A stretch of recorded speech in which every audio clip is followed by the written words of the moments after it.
Good afternoon. I'm so excited to be here. I actually film all my shows here at the Orange County Performing Arts Center. So, innovation is a brain function. It is dependent on the physical health of your brain.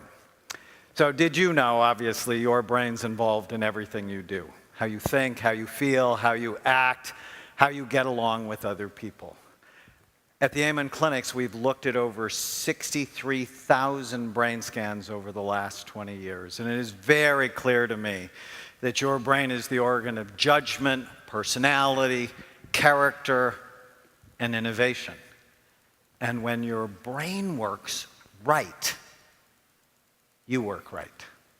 And when your brain is troubled, you are much more likely to have trouble in your life. So what you see on the screen are two brain SPECT scans. SPECT is the study that we do in our clinic.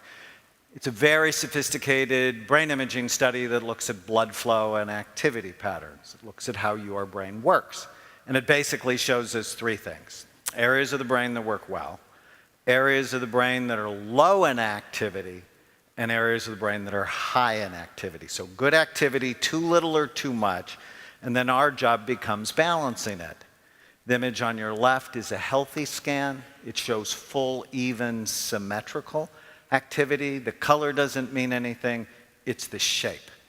The image on the right is an alcoholic scan. Alcohol is directly toxic to brain function. I know many of you believe you have to have your 2 glasses of red wine a day because it's good for your heart. It's not good for your brain. With a healthy brain, it's very clear to me. You're happier, healthier, wealthier, you're wiser, you're more creative, more innovative.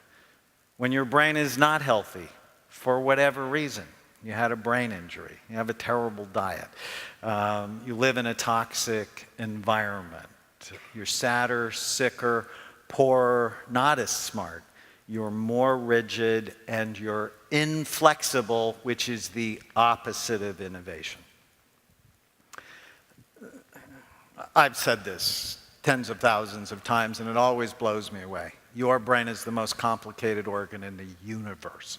There is nothing as complex as the human brain, nothing. It's estimated we have 100 billion nerve cells, and each nerve cell is connected to other nerve cells, not in a one-to-one connection, but up to 10,000 individual connections between cells, which means you have more connections in your skull than there are stars in the universe.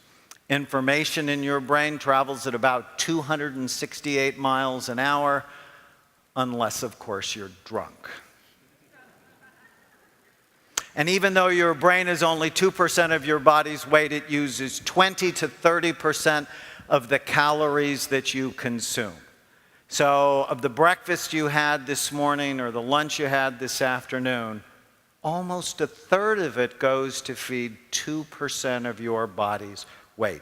Your brain is the most expensive real estate in your body.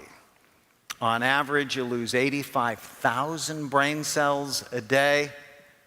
And what we've discovered at the Amen Clinics is you can accelerate the aging process with your behavior, or you can decelerate it. How exciting is that? The health of your brain also decelerates innovation, or it accelerates it. So what are the things that hurt your brain? Brain injury should be obvious. I just finished the largest NFL study, brain imaging study on retired NFL players. The NFL is no longer lying about brain injuries. They're taking it much more seriously. Do not let your kids play tackle football or hit soccer balls with their head. Come on, the brain is very soft, about the consistency of soft butter, and your skull is really hard, and it has many sharp, bony ridges. You have to protect it. Drugs and alcohol should be obvious, but what our country has no clue yet, but is learning, is that obesity damages brain function. There are now 10 studies. We just published a study in the Nature journal Obesity that says as your weight goes up, the actual physical size and function of your brain goes down. Whoa. That should scare the fat off anyone. I read that study. The first one that came out about 3 years ago, I dropped 25 pounds. I was serious. When it comes to the brain, size matters. You do not want a smaller brain.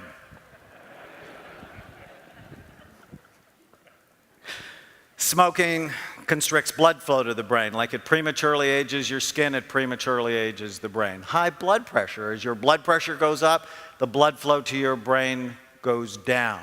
So you need to know your blood pressure on a regular basis, and if it's high, take it serious. Diabetes, standard American diet, environmental toxins, lack of exercise, and something I call ANTs, automatic negative thoughts, the thoughts that come into your mind automatically and ruin your day. They are the seeds of anxiety disorders and depression. So if this is true, it is, what are the things you can do to help your brain? Positive social connections. Unbelievable. The people you spend time with determine your longevity. Isn't that interesting? If you spend time with people who have healthy health habits, you pick those up because people are contagious. If you spend time with people who do not have healthy habits, you die early. Become very serious about who you spend your time with. New learning, so TED is perfect for this. Whenever you learn something new, your brain makes a new connection. When you stop learning, your brain actually starts to disconnect itself. Diet's absolutely essential. You are consuming the nutrients that are helping you or the toxins that hurt you. The SAD diet, the standard American diet, is not only associated with heart disease, cancer, and diabetes. It's associated with depression, attentional problems, and Alzheimer's disease. Food is medicine or it is poison. Sleep, again, it's absolutely essential because, you know, in 1900 we got on average 9 hours of sleep at night. 2011 we get 6 hours of sleep at night. Less than 7 hours of sleep, you get lower overall blood flow to the brain. Your brain cannot go through that kind of transition in such a short period of human history without there being very serious consequences. And as sleep goes down, weight goes up because your cravings get out of control. So being physically healthy is important, but having anxiety is important. Did you know there are great studies with longevity, and the children who were the don't worry, be happy children die early because they didn't take their health seriously enough. I hope I give you a little anxiety. You know, I'm a psychiatrist by training. I was teaching people to chill out, and what I came to realize is I need to motivate them a little bit and just increase their fear so that the double cheeseburgers are not calling their name. Meditation fooled us. What we thought, you know, meditate, zone out, brain calms down. Absolutely not like that at all. When people meditate, it activates the front part of their brain, which is the most human, thoughtful part of their brain. You want the best antidepressant? It's not Prozac, it's gratitude. You write down 3 things you're grateful for every day. Within 3 weeks, you'll notice a significant difference in your level of happiness. And ant killing means don't believe every stupid thought you have. If you go, okay, Dr. Amen, you've been a psychiatrist 30 years. Single most important thing people can do. Don't believe every stupid thought you have. Have this little word, this little question in your head, is it true? So when you feel like your husband doesn't love you, is it true? Because when you question your thoughts, you live in a more rational world. Here are examples of 3 60-year-old brains, one with Alzheimer's disease, one that is overweight that has sleep apnea, which is a disaster for brain function, and a healthy scan. Which brain do you want? I know which brain I want. Here are 5 ways brain imaging will change everything you do. The first thing, it will give you brain envy. So I started doing scans in 1991, and was 37 years old, and I scanned my own brain. And I looked at it compared to a lot of other scans, and I went, yuck, too many bumpy places. And I've actually never drank. I got drunk when I was 16. I had a hangover for 5 days. I went, this is not for me. Never smoked, never did drugs. I'm like, so why does my brain look so bad? But at the time, I had a lot of bad brain habits. I only slept 4 or 5 hours a night because I was driven. I was drinking diet soda like she was my best friend. I carried more weight, was under chronic stress, and it showed. And so since I saw my scan and developed brain envy, at 52, I scanned myself again, and it's much younger. My brain looks better. And you know, you can do that. That's the cool thing about the brain. You probably heard about brain plasticity. But if you make good decisions today, well, we found this out with our NFL study, that you can start to improve your brain within 2 months. It's like, how exciting is that? And with a better brain, everything in your life is better, from your body to your money to your relationships to the level of innovation. The second thing is, since brain imaging, I would never let my kids play tackle football. When does the brain finish developing? 25. Your brain, and in males, some people think it's more like 28. So the idea that you are an adult at 18, from a neuroscience perspective, is just flat out stupid. And the insurance companies know that. When do your insurance rates change and stabilize? 25. Why? Because you're making better decisions, and the decisions you make are a brain function. So do not let your kids put their brains at risk. You'll take environmental toxins so much more seriously. This is one of the firefighters that we scanned recently. And you see this overall low activity, those holes. He doesn't have physical holes in his brain. What he has is serious overall low activity. You'll take your weight a whole bunch more seriously. And you'll think about the early detection and prevention of Alzheimer's disease. Alzheimer's disease is expected to triple in the next 25 years. We cannot afford this. And how you prevent Alzheimer's disease is you prevent all the illnesses that are associated with it, like heart disease, cancer, diabetes, depression, and high blood pressure. So, how to create a brain-smart world to accelerate individuals. This is my goal.